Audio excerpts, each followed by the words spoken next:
लोग पढ़ेंगे उर्वरक क्या होते हैं, उर्वरक कितने प्रकार के होते हैं, आज इस वीडियो में बताया जाएगा।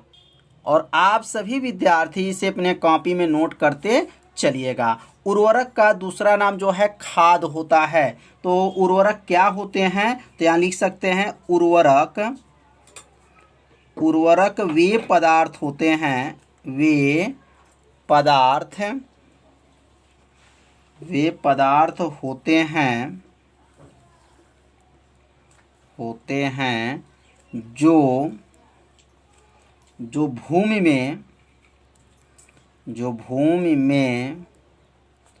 वनस्पतियों के लिए आवश्यक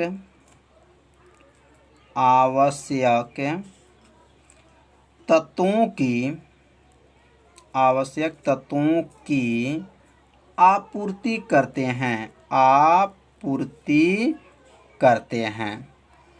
तो बहुत आसान परिभाषा है, बस थोड़ा सा आपको ध्यान देना है। तो क्या लिखेंगे, उर्वरक वे पदार्थ होते हैं जो भूमि में वनस्पतियों के लिए आवश्यक तत्वों को क्या करते हैं, आपूर्ति करते हैं, उर्वरक कहलाते हैं। अब हम लोग पढ़ेंगे उर्वरक कितने प्रकार के होते हैं। तो अब यहाँ लिख लेंगे, यहाँ पर उर्वरक के प्रकार। अब उर्वरक कितने प्रकार के होते हैं, तो अब यहाँ लिख लेंगे उर्वरक जो हैं दो प्रकार के लिए होते हैं, या लिख सकते हैं उर्वरक जो है निम्न प्रकार के होंगे, नीचे क्रमशः बताया जाएगा। तो यहाँ लिखेंगे उर्वरक निम्न प्रकार के होते हैं। अब पहला का नाम क्या है और दूसरा का नाम क्या है। तो पहला का नाम जो है यहाँ नोट कर लेंगे, पहला, और यहाँ लिखेंगे दूसरा। पहला जो है नाइट्रोजनी उर्वरक, क्या है,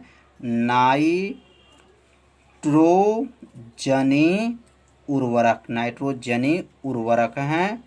और दूसरा जो उर्वरक है फास्फेटिक उर्वरक,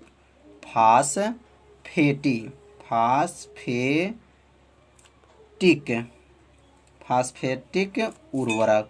तो उर्वरक जो है दो प्रकार के यहाँ बताया गया।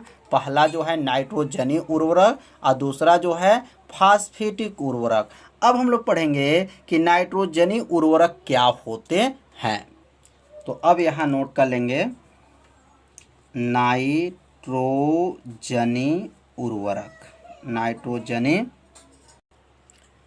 उर्वरक। तो नाइट्रोजनी उर्वरक क्या होते हैं, अब इसके बारे में समझेंगे।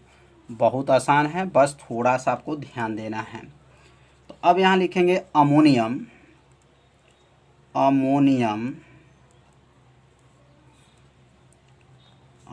सल्फेट जो किस में आते हैं, नाइट्रोजनी उर्वरक में आते हैं।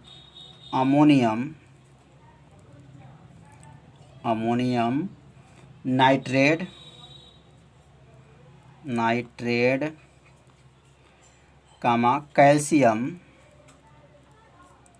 कैल्शियम साइनाइड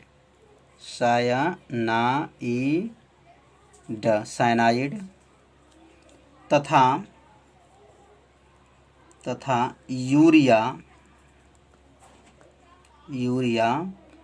क्या है, नाइट्रोजनी उर्वरक होते हैं। नाइट्रोजनी क्या होते हैं, उर्वरक होते हैं।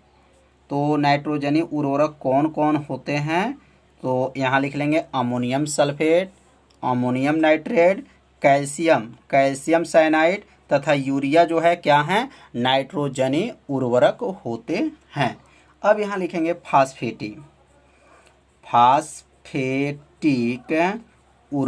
फास्फेटिक उर्वरक क्या होते हैं। तो फास्फेटिक उर्वरक अब समझेंगे। फास्फेटिक उर्वरक बहुत आसान है भी है। कैल्शियम सुपर फास्फेट, यहाँ लिखेंगे कैल्शियम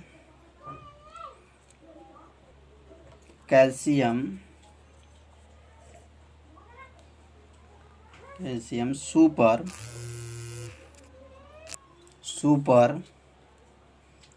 कैल्शियम सुपर फास्फेट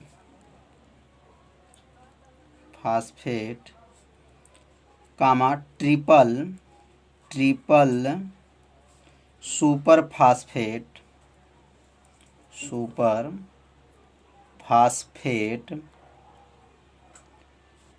और लाइम। और क्या है? लाइम क्या होते हैं? फास्फेटिक उर्वरक होते हैं।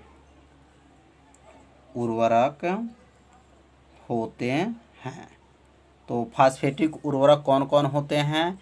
Calcium super phosphate, triple super phosphate और लाइम जो होते हैं फास्फेटिक उर्वरक होते हैं। तो आप सभी विद्यार्थी इसे अपने कॉपी में क्या कीजिए? नोट करते चलिए। अब हम लोग पढ़ेंगे अच्छे उर्वरक के लक्षण क्या है। यहाँ लिखेंगे अच्छे उर्वरक के लक्षण। अच्छे उर्वरक के जो हैं लक्षण क्या हैं? तो यहाँ लिख सकते हैं अच्छे उर्वरक के जो लक्षण है वह निम्न है। पहला जो होगा, यह पानी में अधिक विलय होना चाहिए। क्या होता है? यह पानी में अधिक विलय होना चाहिए। विलय मतलब घुल जाना चाहिए। पानी में अधिक विलय होना चाहिए। पहला जो है अच्छे उर्वरक के पहचान क्या है? ये पानी में अधिक विलय होना चाहिए, मतलब पानी के अंदर जो है अच्छे से घुल जाना चाहिए। अब यहाँ दूसरा जो है, यहाँ दूसरा लिख लेंगे, यह अस्थाई होना चाहिए। यह अस्थाई होना चाहिए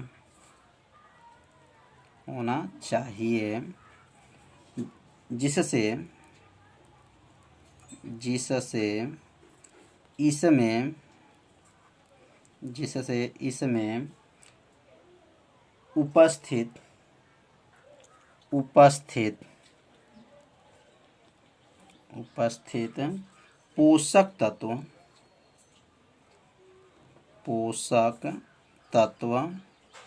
पोषक तत्व अधिक समय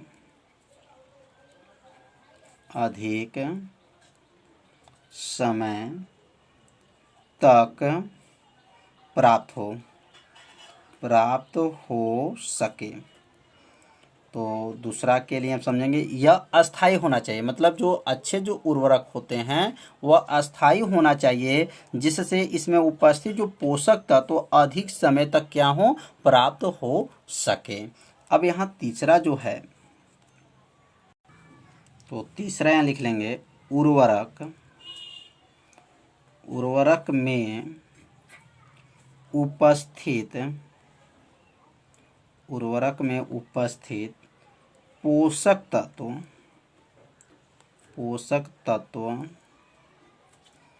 पौधों को सरलता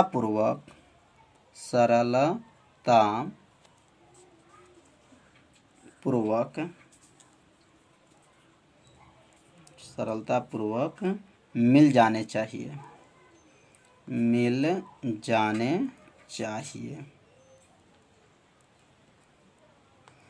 तो यह उर्वरक में जो उपस्थित जो पोषक तत्व होते हैं वह पौधों में क्या हो? सरलता पूर्वक जो है मिल जाने चाहिए। तो यहाँ पे जो है अच्छे उर्वरक के 3 जो है आपका लक्षण बताया गया। तो 3 लक्षण आप सभी विद्यार्थी अपने कॉपी में क्या कीजिए? इसे नोट कर लीजिए, 2 बार पढ़िए, निश्चित यह लक्षण आपको याद हो जाएगा। नोट करते चलिएगा जिससे अच्छे से आपको समझ में आ जाएगा। तो यहाँ लिखेंगे ऑक्सीजन परिवार के तत्व में आवर्त सारणी के पी ब्लॉक के वर्ग, मतलब आवर्त सारणी के जो पी ब्लॉक का जो वर्ग है वह किस में रखा गया, 16। याद रखेंगे 16। 6A में 5 तत्व हैं। पहला तत्व का नाम है ऑक्सीजन, का प्रतीक O होता है, सल्फर का यस होता है, और सिलीनियम का यस ई होता है, टेलुरियम का जो है Te होता है, पोलोनियम का PO होता है। तो यह ऑक्सीजन परिवार के 5 तत्व हैं और यह तत्व जो है ऑक्सीजन परिवार के तत्व कहलाते हैं। इसको कैसे याद करना था, तो ओस से टीपो, किसे टीपो, ओस से टीपो, एक ट्रिक है, आप लोग याद कर लीजिएगा, ओस से टीपो, ऐसे आप लोग याद रखेंगे। पी ब्लॉक के जो है तत्व में ऑक्सीजन परिवार का तत्व जो है आपको याद हो जाएगा।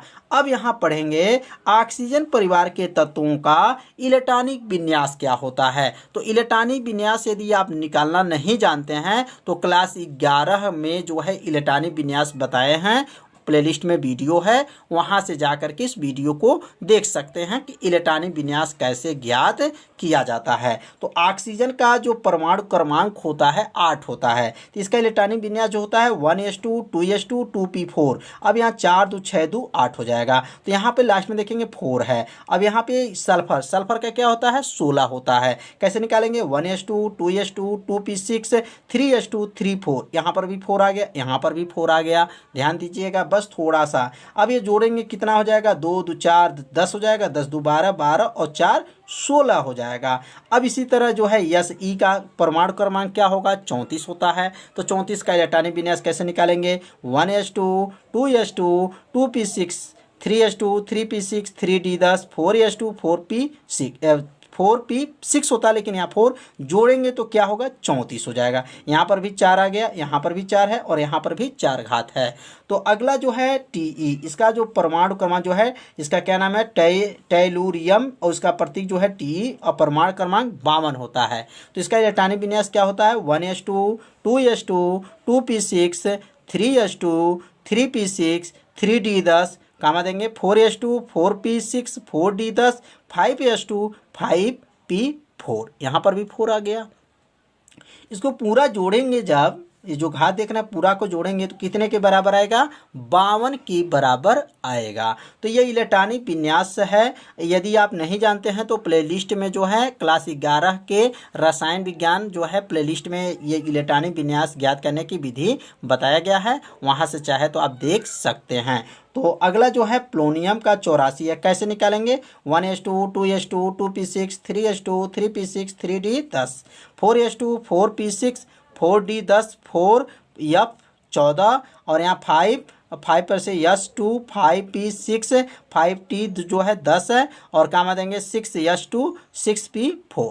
यह जो पूरा जोड़ेंगे जो घात को तो ये कितने के बराबर होगा, तो 84 के बराबर होगा। तो यहाँ पर 5 तत्व जो हैं ऑक्सीजन परिवार के हैं। तो कैसे इसको याद करेंगे, ओस से टीपो, ऐसे आप लोग ट्रिक बना लीजिए और इसको याद कर लीजिए, ओस से टीपो, और उसका जो परमाणु क्रमांक याद कर लीजिए और इसका इलेक्ट्रॉनिक विन्यास ज्ञात करना सीख लीजिए। अब हम लोग पढ़ेंगे संयोजकता। ऑक्सीजन परिवार के तत्व में संयोजकता क्या है, तो यहाँ लिखेंगे ऑक्सीजन तत्व की जो संयोजकता होती हैं वह 2 होती हैं। याद रखेंगे ऑक्सीजन जो तत्व का जो संयोजकता होता है वह कितना होता है, तो 2 होता है। अब हम लोग समझेंगे ऑक्सीकरण संख्या। ऑक्सीकरण संख्या क्या है, तो लिखेंगे ऑक्सीजन का ऑक्सीकरण संख्या जो होता है -2 होती है। मतलब ऑक्सीजन का जो ऑक्सीकरण संख्या जो होगा वो -2 होती है, परंतु जो है ऑक्साइडो, अब ऑक्साइडो मतलब H2O2 Na2O2 BaO2 का ऑक्सीकरण संख्या क्या होता है, तो -1 होता है। याद रखिएगा किसका किसका, H2O2 का, Na2O2 का, BaO2 का जो ऑक्सीकरण संख्या क्या होगा, -1 होता है। तो अब जो हम लोग सीखेंगे अगला जो है, इसे अपने कॉपी में क्या कीजिए, नोट करते चलिए। तो अब अगला जो है वैद्युत ऋणात्मकता। अब वैद्युत ऋणात्मकता किसे कहते हैं, इलेक्ट्रॉन बंधुता किसे कहते हैं, आयनन ऊर्जा किसे कहते हैं, ये क्लास 11 में बताया गया है। प्लेलिस्ट में वीडियो है, क्लास 11 रसायन विज्ञान का प्लेलिस्ट में जब देखेंगे तो इसके परिभाषा को बारे में बताया गया है। तो यहाँ वैद्युत ऋणात्मकता क्या होता है ऑक्सीजन परिवार में, तो लिखेंगे ऑक्सीजन परिवार के तत्वों को जो वैद्युत ऋणात्मकता होता है वह संख्या जो होता है घटते क्रम में होता है। किस क्रम में, घटते क्रम में होता है। तो यहाँ लिख लेंगे ऑक्सीजन परिवार के तत्वों के वैद्युत ऋणात्मकता संख्या जो है घटते क्रम में होता है। अब इलेक्ट्रॉन बंधुता क्या होता है इसमें, तो लिखेंगे ऑक्सीजन परिवार के तत्वों को इलेक्ट्रॉन बंधुता जो होता है वह घटते क्रम में होता है। मतलब वैद्युत जो ऋणात्मकता है वो भी घटते क्रम में, इलेक्ट्रॉन बंधुता जो है वो भी घटते क्रम में।